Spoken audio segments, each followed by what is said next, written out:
Guys, may nag-share sa akin ng video na to. I-share ko rin sa inyo tungkol to sa rabies. Tignan nyo ha. Ayan, isang tuta na may rabies. Nababaliw na yan kasi nasisira ng virus yung utak ng aso. Tignan nyo to ha. Rottweiler puppy ito. Ayan o, pati halaman gusto niyang kagatin kasi wala na sa sariling katinuan. Ito naman yung bata, isang bata na supposedly no, may rabies, allegedly. Ayan, gusto niya uminom.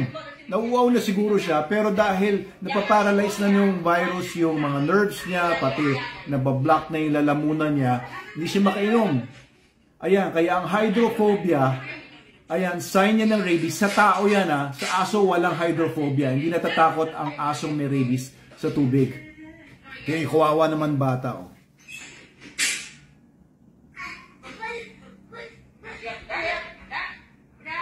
Nakakadurog ng puso guys, tingnan nyo. Ito naman itong batang to, batang lalaki naman.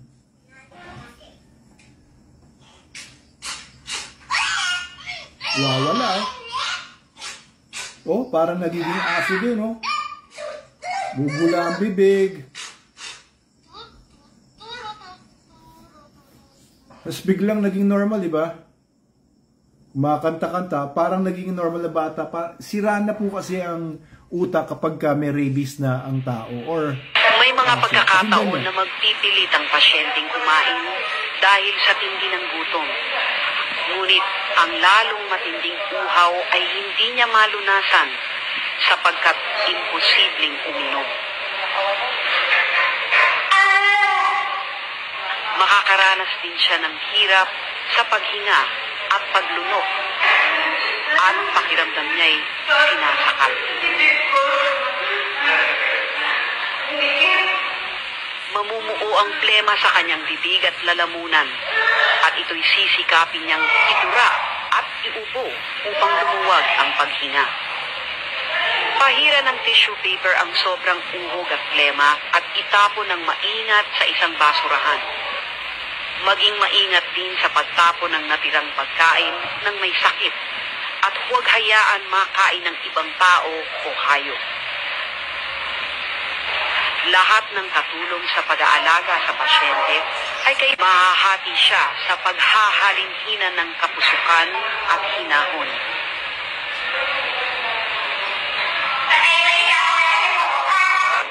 Sa huli, unti-unting mapaparalisa ang kanyang katawan hanggang mawalan ng pakiramdam at malagutan ng hininga.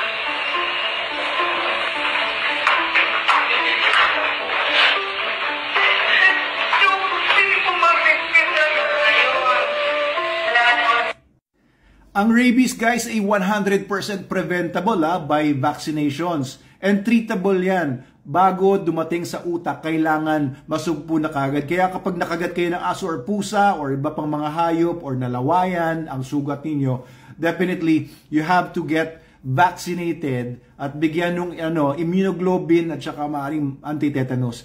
Pero ito guys, noong 2007 may nilabas naman tayong batas, yung Anti-Rabies Act ng Pilipinas.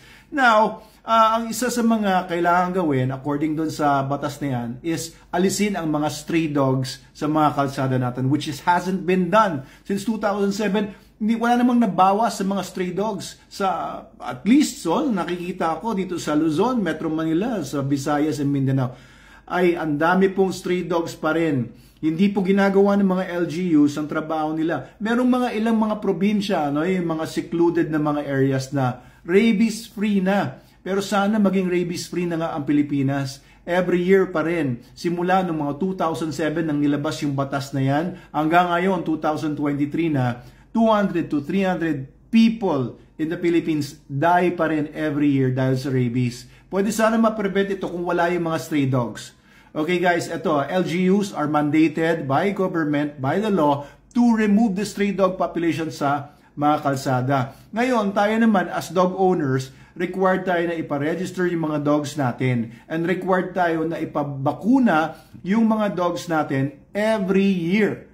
Okay? At the same time, bawal po sa atin na pakawalan yung mga dogs natin sa public. Dapat po nakatali yan or nakakulong sa inyong bakuran yung mga aso po na yan. Sila po kasi ay mga vectors. Now guys, paano natin tutulungan ang government, no? Tulungan na po natin ang government kasi sinasabi naman po nila, mismong Department of Agriculture head, hindi kaya ng government ito on their own. And totoo naman yun. Let's help them. Let's help each other kasi we're all in this boat together. Gusto natin na magkaroon ng rabies Pilipinas, di ba?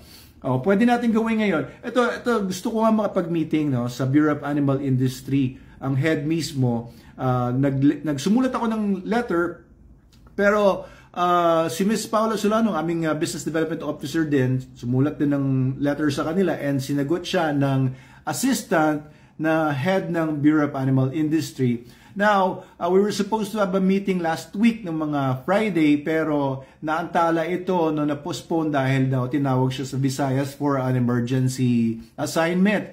Sana talagang matulungan namin ang government natin kasi yung pagpaparegister ng mga dogs, wala naman nangyayaring ganyan. Pero ang Manalo Canine or Meta Animals, meron tayong IAGD, di ba? Pag pumunta kayo sa lounge.metaanimals.org, you can register your pets there. Walang discrimination, purebred man yan, walang breed, or kahit askal man yan, o kung anumang aso yan.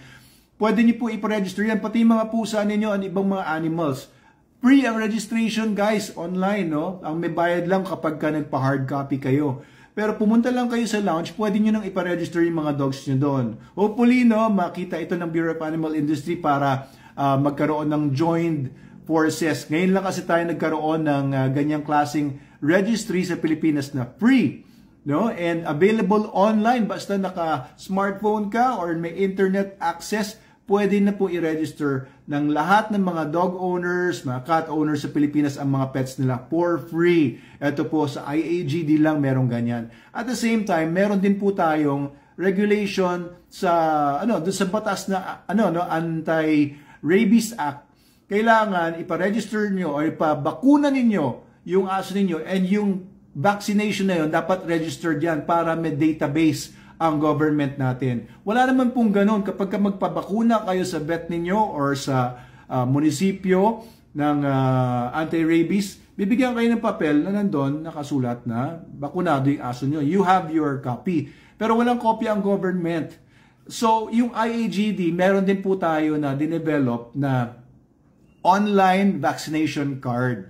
Kaya pwedeng centralized na po, no, for free ulit. We're giving the service sa government natin and for the Philippines for free. Alam nyo, ang laki na ng ginastos ko dyan. Millions na ginastos ko sa sistema na yan. Pero, we'll give it for free para po maging available ito para once and for all, no, matupad na yung pangarap ko. Simula po nung nag-college pa lang ako, pangarap ko po talagang makatulong at mawala ang rabies sa Pilipinas. Nakakahiya po kasi talaga, di ba? Ang tatalino natin, ang dami natin mahusay ng mga scientists dito, veterinarians. Kaso, walang nangyayari. Ang ganda ng batas na ginawa noong 2007, hindi naman na-enforce.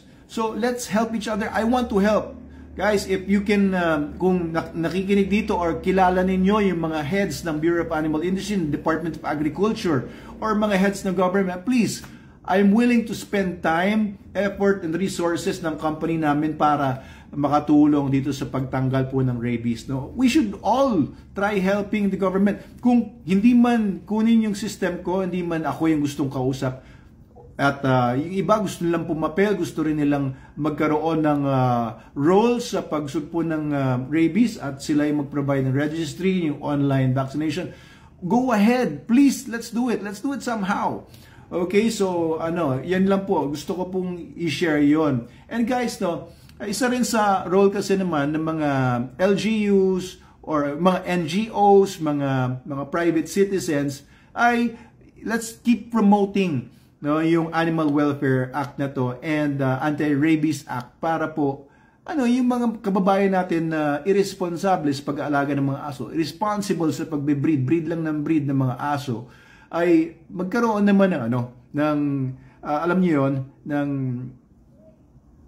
kaunawaan kung paano sila makakatulong at hindi makadagdag sa incidents. Ang dami na mamatay, nakakaawa talaga yung mga sa video, di ba?